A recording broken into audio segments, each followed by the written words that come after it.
Bermula esok, individu lengkap menerima vaksin COVID-19 di negeri-negeri Fasa 1 Pelan Pemulihan Negara PPN akan diberi kemudahan tambahan dalam sektor sosial dan ekonomi.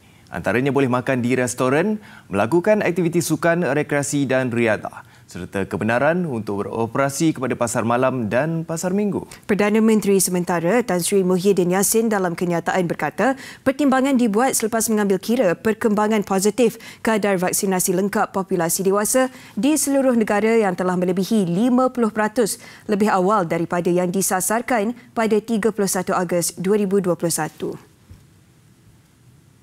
Tan Sri Muhyiddin Yassin berkata kemudahan tambahan kepada negeri Fasa 1 PPN itu selepas dipersetujui dalam sidang khas Majlis Keselamatan Negara MKN hari ini. Beliau menyarankan pengusaha premis kedai makan supaya menyediakan lebih banyak ruang makan di bahagian luar premis bagi pengudaraan yang lebih baik. Selain pelanggan perlu menunjukkan sijil digital vaksinasi COVID-19 yang lengkap.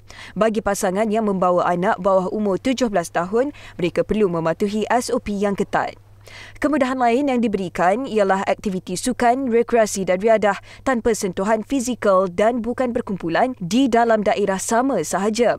Ia termasuklah jogging, senaman, tai chi, berbasikal, papan selaju, memancing, equestrian, memanah, mendaki, tenis dan badminton persendirian, golf, permotoran dan seumpamanya.